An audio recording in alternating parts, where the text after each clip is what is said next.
அனைவருக்கும் வணக்கம். எல்லாருக்கும் ஆடியோ, வீடியோ அப்படின்றது கிளியரா இருக்கும் அப்படின்றத நம்புறேன். இந்த வீடியோல என்ன பார்க்க போறோம் அப்படின்னு கேட்டா, இன்னைக்கு வந்து நம்ம வந்து இன்னைக்குன்னு சொல்லிட்டேன். இன்னைக்கு வந்து சயன்ஸ் 2. இன்னைக்கு வந்து சயன்ஸ் 2ல இருக்கக்கூடிய டாபிக் பார்த்துட்டு இருக்கோம். அந்த 6த் புக் நடத்தி முடிச்சிட்டோம்.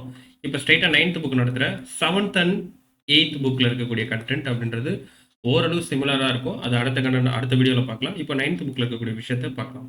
ஓகேவா? இன்னைக்கு என்ன கேட்டா, நம்மை சுற்றியுள்ள பொருட்கள், அதாவது மேட்டர் அரவுண்ட் அஸ் அப்படின்ற டாபிக் தான் இன்னைக்கு நம்ம பார்க்க போறோம். ஓகேவா? ஃபர்ஸ்ட் நம்ம சுற்றியுள்ள பொருட்கள் என்னென்னலாம் அப்படின்னு பார்த்தீங்கன்னா, நம்ம சுற்றி என்னென்னலாம் இருக்கு. நிறைய பொருட்கள் இருக்குப்பா. எது எது சொல்லலாம்? நம்ம சுற்றி நிறைய கற்கள் கிடக்குது, காற்று இருக்குது, நம்ம சாப்பிடக்கூடிய உணவுப் பொருட்கள் இருக்கு. ஸோ இப்போ நீங்கள் பார்த்தீங்கன்னா, உங்களுக்கு பக்கத்தில் என்ன இருக்கும்? நீங்கள் எழுதக்கூடிய பேனான்றது இருக்கும், உங்களை சுற்றி தாவரங்கள் இருக்கும், விலங்குகள் இருக்கும், நீர் இருக்கும், மணல் இருக்கும். உங்களை சுற்றி என்னென்ன பொருட்கள்லாம் இருக்கோ அந்த பொருட்கள் எல்லாத்தையும் சேர்த்து என்ன சொல்கிறாங்கன்னா பருப்பொருள் அப்படின்றத சொல்கிறாங்க. சார் இங்கிலீஷில் சார் மேட்டர்ஸ் அப்படின்றத சொல்றாங்க. ஓகேவா? உங்களை சுத்தி இருக்கக்கூடிய அனைத்து பொருட்களும் என்ன சொல்றாங்கன்னா மேட்டர்ஸ் அப்படின்னு சொல்றாங்க. தமிழ்ல பருப்பொருள்னு சொல்றாங்க.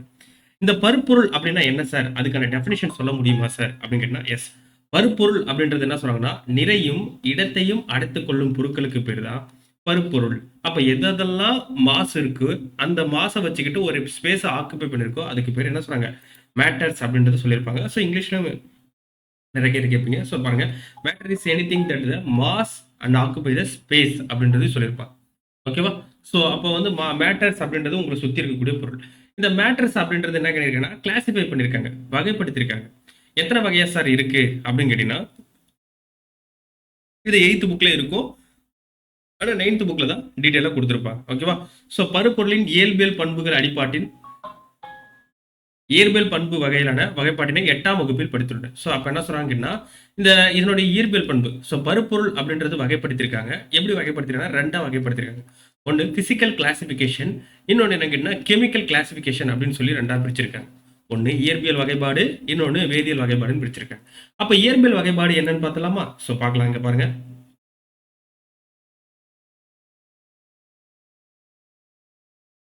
ஓகே. இயற்பியல் வகைப்பாடு இதில் கொடுக்கல. ஓகேவா? சரி, நம்ம 9th புக்லேருந்தே பார்த்துட்டு வரலாம். இயற்பியல் வகைப்பாடு அண்ட் வேதியியல் வகைப்பாடு அப்படின்றது சொல்லியிருக்காங்க. ஓகேவா? அப்போ இயற்பியல் வகைப்பாடு என்ன சார்? பிசிக்கல் கிளாசிஃபிகேஷன் என்ன சார்? அந்த பிசிக்கல் கிளாசிஃபிகேஷனை சொல்ற நோட் பண்ணிக்கிங்க. இயற்பியல் வகைப்பாடு என்னென்ன சொல்றாங்க அப்படின்னு கேட்டால் சாலிட், லிக்விட் அண்ட் கேஸ் அப்படின்னு சொல்லக்கூடிய 3 ஸ்டேஜாக சொல்றாங்க. ஒன்று திட, இன்னொன்று திரவ, மூணாவது என்னது வாயு. இந்த மாதிரி மூணா என்ன சொல்றாங்கன்னு கேட்டீங்கன்னா இந்த இயற்பியல் வகைப்பாடை சொல்றாங்க. அப்ப வேதியியல் வகைப்பாடு என்ன சார்? அப்ப வேதியியல் வகைப்பாடுன்றத என்னென்னலாம் சொல்றாங்கன்னு பார்க்கலாமா? வேதியியல் வகைப்பாடுன்றத நமக்கு 2ஆ பிரிக்கிறாங்க. கெமிக்கல் கிளாசிபிகேஷன்றத 2ஆ பிரிக்கிறாங்க. ஒன்று தூய பொருள், இன்னொன்று தூயற்ற பொருள் அப்படின்றத சொல்றாங்க. தூய பொருள்ன்றது கேட்டா பியூர் சப்ஸ்டன்ஸ் அப்படின்றது சொல்லுவாங்க. அதே தூய அற்ற பொருள் அப்படின்றது கேட்டீங்கன்னா இம்பியூர் சப்ஸ்டன்ஸ் அப்படின்றது சொல்லியிருப்பாங்க. பியூர் சப்ஸ்டன்ஸ், இம்பியூர் சப்ஸ்டன்ஸ் அப்படின்றது 2ஆ பிரிக்கிறாங்க. இது என்னது? Chemical classification. நோட் பண்ணி வச்சுங்க. வேதியியல் வகைப்பாடு. இயற்பியல் வகைப்பாடு சொன்னோம்னா எஸ். இயற்பியல் வகைப்பாடு அப்படின்றத நமக்கு 3ஆ பிரிச்சிருப்பாங்க. Solid, liquid and gas. ஓகேவா? இதுதான் நமக்கு என்ன பண்ணியிருப்பாங்க, இங்க இருக்கக்கூடிய பருப்பொருளை 2ஆ பிரிச்சிருப்பாங்க. இயற்பியல் அண்ட் வேதியியல் வகைப்பாடாக பிரிச்சிருப்பாங்க. ஓகே. இப்போ நம்ம அடுத்தது பார்க்கலாம். அப்போ அந்த வேதியியல் வகைப்பாட்டில் பார்க்கும்போது பியூர் சப்ஸ்டன்ஸ், இம்பியூர் சப்ஸ்டன்ஸ் பிரிக்கிறாங்க. இந்த பியூர் சப்ஸ்டன்ஸை என்ன பண்ணுறாங்க கேட்டிங்கன்னா தூய பொருட்களை 2ஆ பிரிக்கிறாங்க. ஒன்று தனிமம். தனிமம்னா இங்கிலீஷில் எலமெண்ட்ஸ். ஓகேவா? இன்னொரு என்ன கேட்டிங்கன்னா சேர்மங்கள், காம்பவுண்ட்ஸ் அப்படின்றது பிரிக்கிறாங்க. ஒன்று தனிமங்கள், இன்னொன்று சேர்மங்கள் அப்படின்றது பிரிக்கிறாங்க. ஓகேவா? அதே மாதிரி தூய அற்ற பொருளை என்ன பண்ணுறாங்க கேட்டிங்கன்னா 2ஆ பிரிக்கிறாங்க. ஓகேவா? தூய அற்ற பொருளுக்கு இன்னொரு பேர் என்ன சொல்கிறாங்க? கலவைகள் அப்படின்னு ஒரு பேர் இருக்குது. கலவைகள்லாம் என்ன இங்கிலீஷ் என்ன சார்? மிக்சர் அப்படின்றது பேர். ஓகேவா? கலவைகள்னா மிக்சர் அப்படின்றது பேர். அது என்ன பிரிக்கிறாங்கன்னா ஒன்று ஒருபடித்தான கலவை, இன்னொன்று பலபடித்தான கலவை அப்படின்னு சொல்லி 2ஆ பிரிக்கிறாங்க. இங்கிலீஷில் பாருங்க. இங்கிலீஷ்லையும் நான் உங்களுக்கு சொல்லிடுறேன். ரெண்டுத்தையும் பைலாங்குவேஜில் தான் நடத்திட்டு இருக்கேன். ஓகேவா? மேட்டர்ஸ் அப்படின்றத என்ன பண்ணியிருக்காங்க கேட்டால் நமக்கு 2 டைப்பாக பிரிச்சிருக்காங்க. ஒன்று பிசிக்கல் கிளாசிஃபிகேஷன், இன்னொன்று கெமிக்கல் கிளாசிஃபிகேஷன்.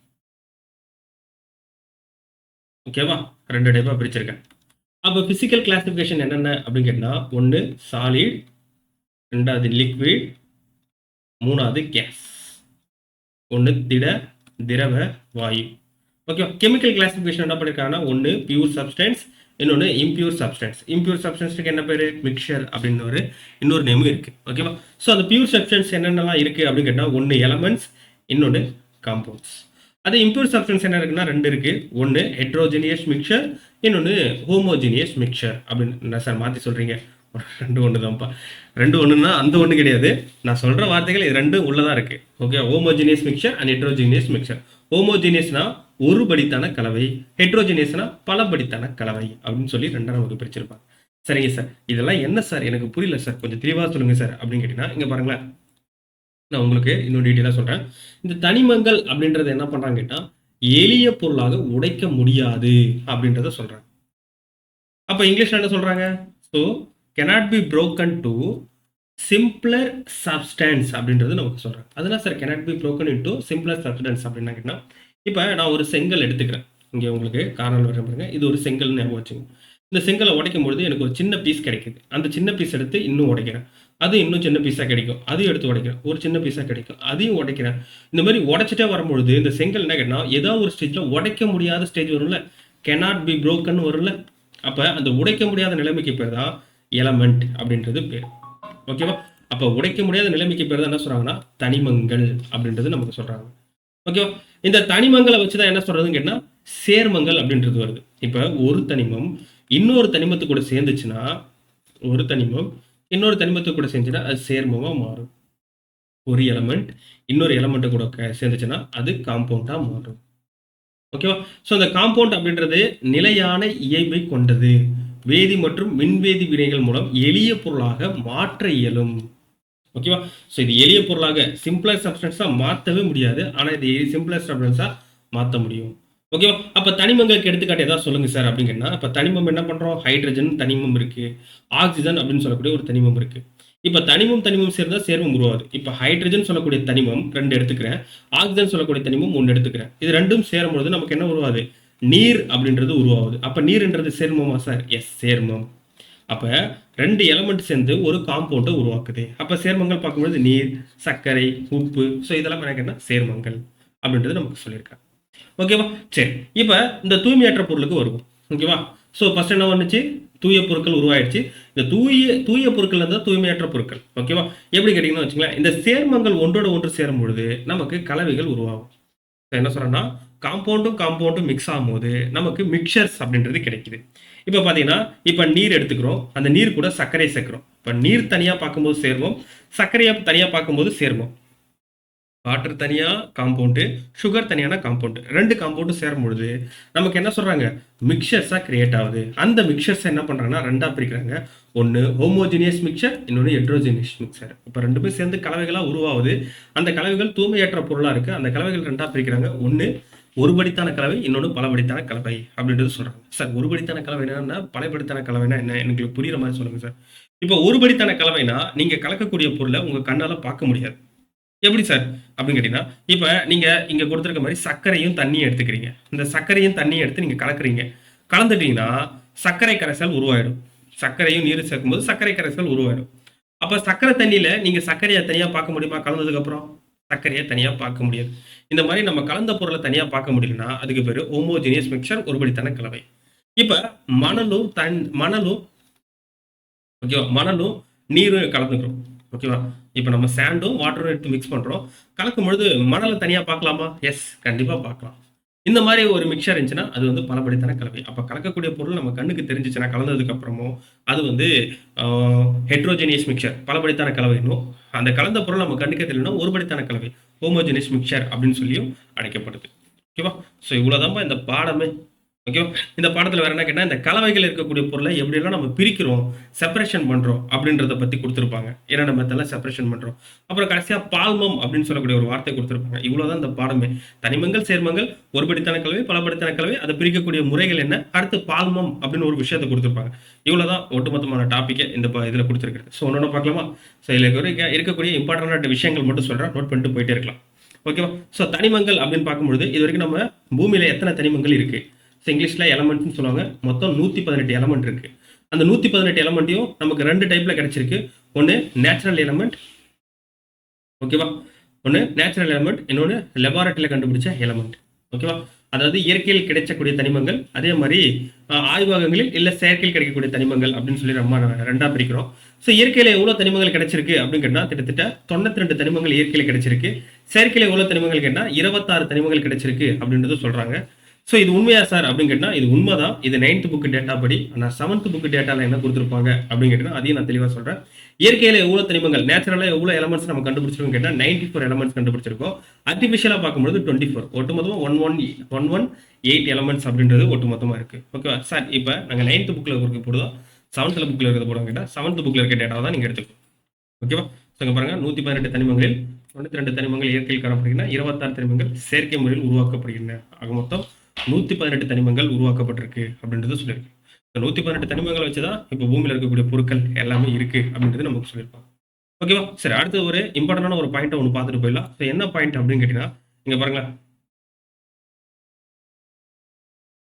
ஓகே, ஸோ என்ன சொல்றாங்கன்னா ராபர்ட் பாயில் என்பவர் மேலும் எளிய பொருளாக பகுக்க முடியாத பொருட்களுக்கு தனிமங்கள் என பெயரிட்டார். அப்போ நோட் பண்ணி வச்சுங்க, நம்ம கொஸ்டின் கேட்பாங்க தனிமங்கள் அப்படின்றதுக்கான பெயர் கொடுத்தவர் யார்? ஸோ எலமெண்ட் அப்படின்ற வேர்டை காயின் பண்ணவர் யார் நமக்கு கொஸ்டின் கேட்பாங்க. ஸோ நோட் பண்ணி வச்சுங்க, யாரு? Robert Boyle. ஓகேவா? So Robert Boyle. Yes, Robert Boyle used the name element for the any substance cannot be broken down further into the simpler substance. ஓகேவா? ஸோ ராபர்ட் பாயில் சொல்லியிருப்பார் simpler சப்ஸ்டன்ஸா உன்னால மாற்ற முடியாத cannot be broken எலமெண்ட்ஸ்க்கு பேர் element அப்படின்றது பேர் கொடுத்துருப்பார். ஓகேவா? So அடுத்து போலாமா? ஸோ அடுத்து போயிடலாம். ஸோ அந்த மாதிரி என்ன ஆயிரும்னா ஒவ்வொரு தனிமங்கள் இருக்கக்கூடிய ஒவ்வொரு வகையான அணுக்களும் ஸோ ஒரே வகையான அணுக்களால் ஆனவை. ஸோ இந்த பாயிண்ட் நோட் பண்ணிக்கப்பா, இதுவும் நமக்கு கொஸ்டின் கேட்கலாம்.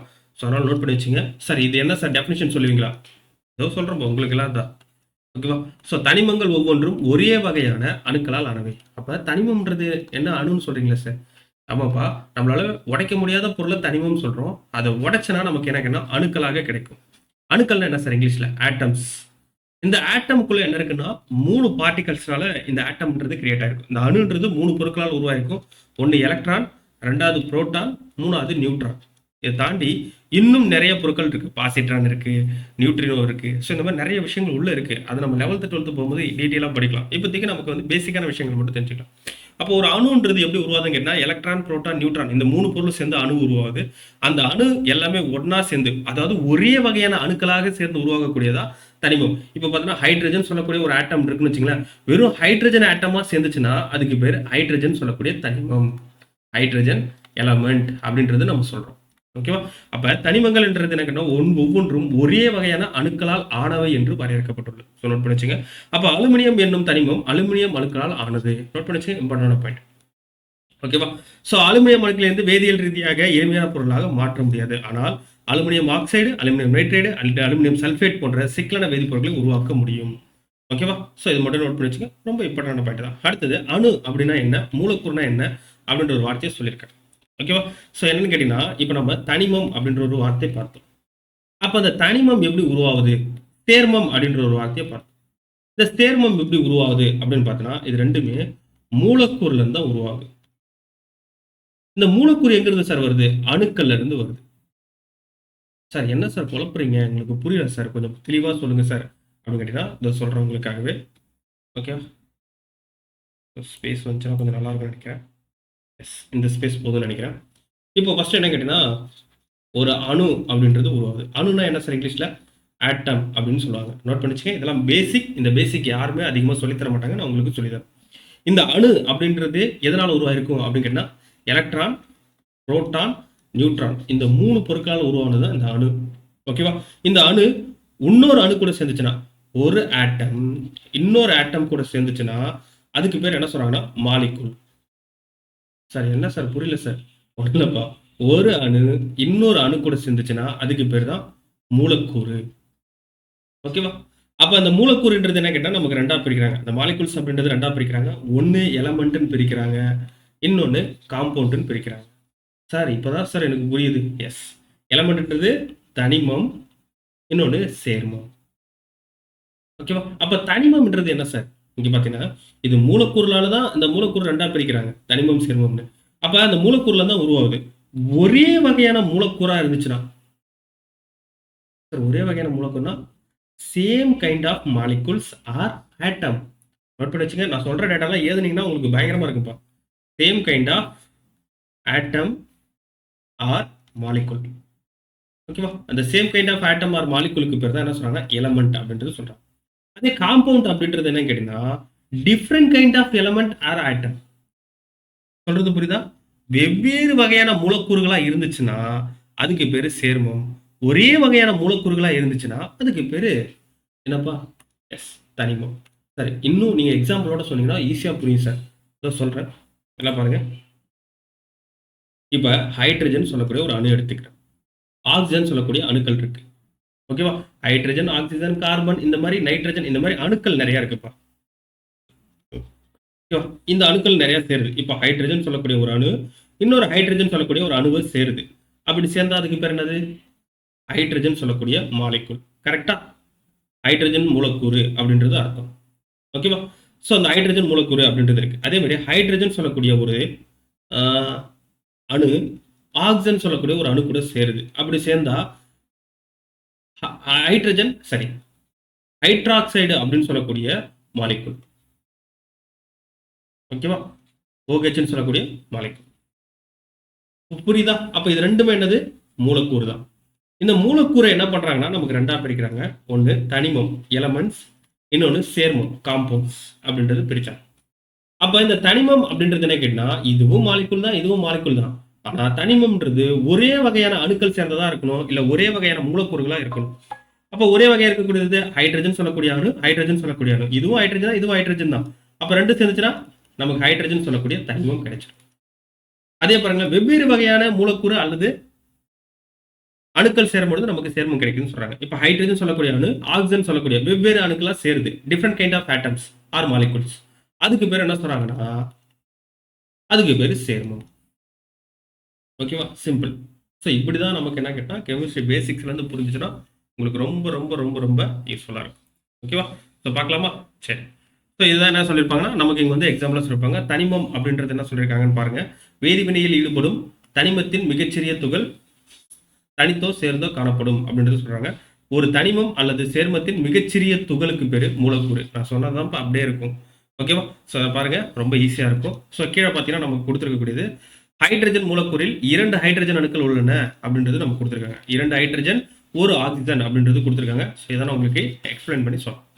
அடுத்து போயிடலாம். ஸோ அடுத்து என்ன கேட்டா, இப்போ நம்ம தனிமங்கள் அவ்வளோ இருக்குன்னு பார்த்தோம். 118 தனிமங்கள் இருக்கு. இந்த 118 தனிமங்களையும் நமக்கு மூணா பிரிக்கிறாங்க. என்ன கேட்டா, ஒன்று உலோகம் அப்படின்னு சொல்லக்கூடிய ஒரு டைப்பா பிரிக்கிறாங்க. உலோகம்னா மெட்டல்ஸ். ஓகேவா? ரெண்டாவது உலோக போலி. உலோக போலினா நான் மெட்டல்ஸ்.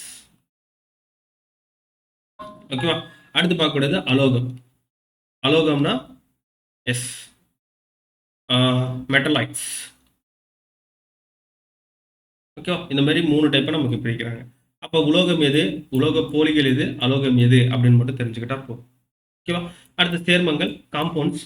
காம்பவுண்ட்ஸ்ன்றது என்ன சொல்றாங்க, 2 அல்லது இதற்கு மேற்பட்ட தனிமங்கள் ஒரு குறிப்பிட்ட நிறைவகத்தில் கூடியிருக்கிறது பேர் தான் சேர்மங்கள் அப்படின்றது சொல்லியிருப்பாங்க. ஓகேவா? ஸோ காம்பவுண்ட்ஸ் அப்படின்றத பார்த்துங்க. ஸோ நம்ம கேட்பாங்க, 2 or more elements combine to chemical into form a new substance.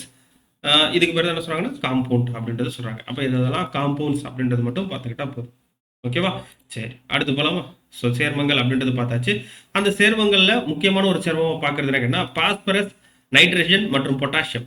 Okay, phosphorus, nitrogen and potassium, இது 3 சேர்ந்த சேர்மங்கள் என்னங்கன்னா உரம் தயாரிக்க பயன்படுது. ஃபெர்டிலைசரை மேனுஃபேக்சர் ப்ரொடியூஸ் பண்றதுக்கு யூஸ் ஆகக்கூடியது. ஓகேவா? அதே மாதிரி சிலிக்கான் சேர்மங்கள், சிலிக்கானை வச்சு உருவாக்கக்கூடிய காம்பவுண்ட்ஸ் எல்லாமே இருக்குன்னா கணினி பொறித்துறையில் முக்கிய பங்கு வகிக்கின்றன.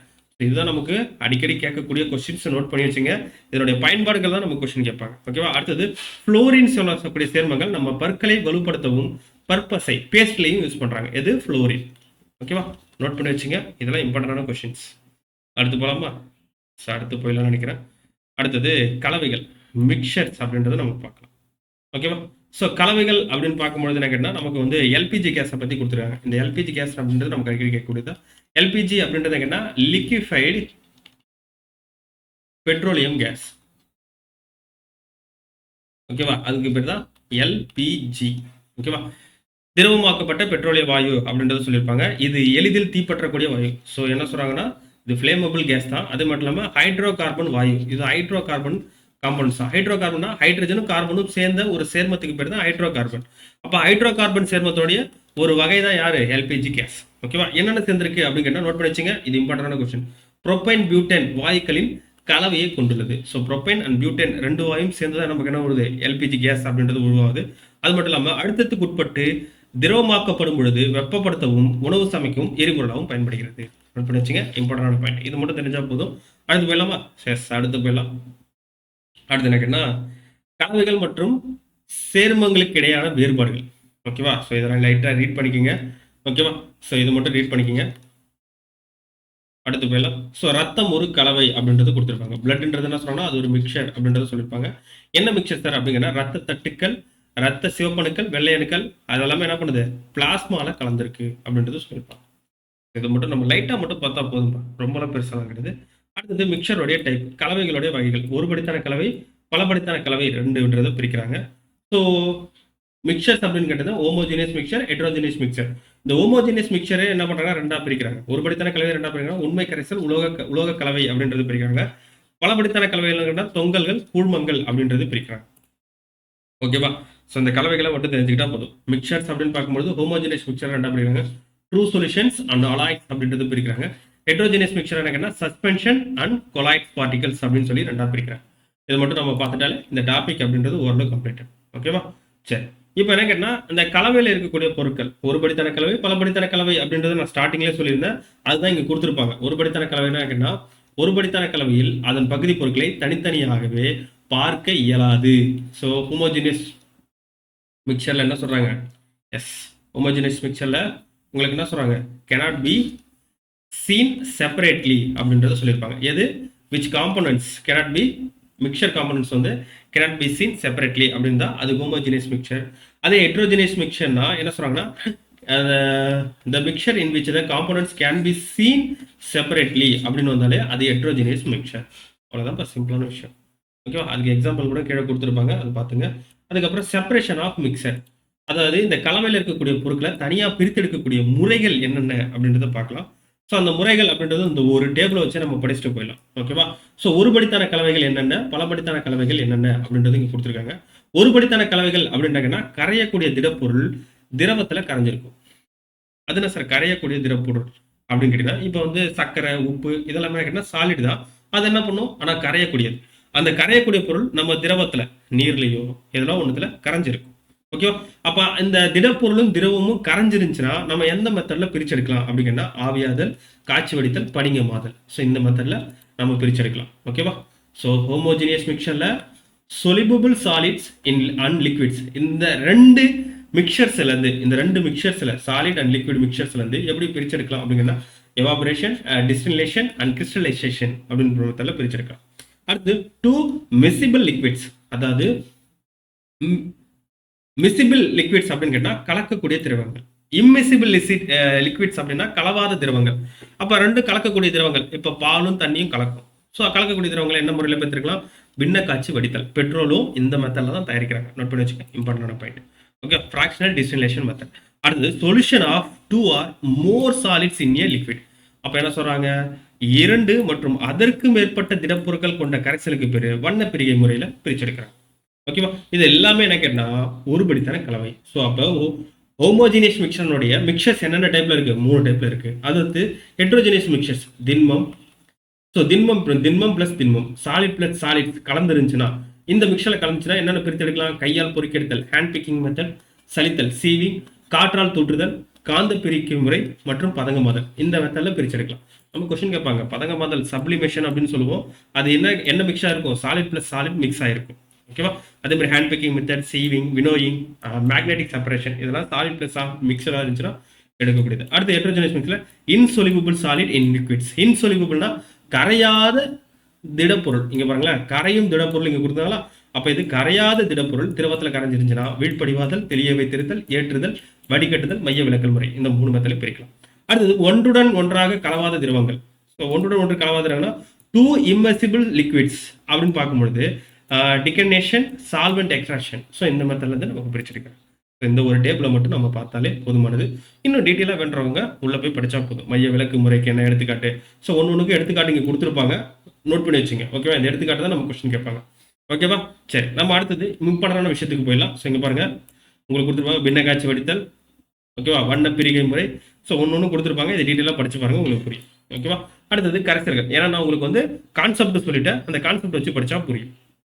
ஓகேவா, அடுத்தது கரைசல்கள். கரைசல்கள் அப்படின்னு பார்க்கும்பொழுது நமக்கு என்ன சொல்றோம், டிசால்வ்டு அப்படின்றத நம்ம பார்த்தோம். சொல்யூஷன் சொல்லுவோம், இல்லை டிசால்வ் அப்படின்றத சொல்லுவோம். இந்த சொல்யூஷன் எப்படி உருவாகுது அப்படின்னு கேட்டா, சொல்யூட் பிளஸ் சால்வெண்ட்.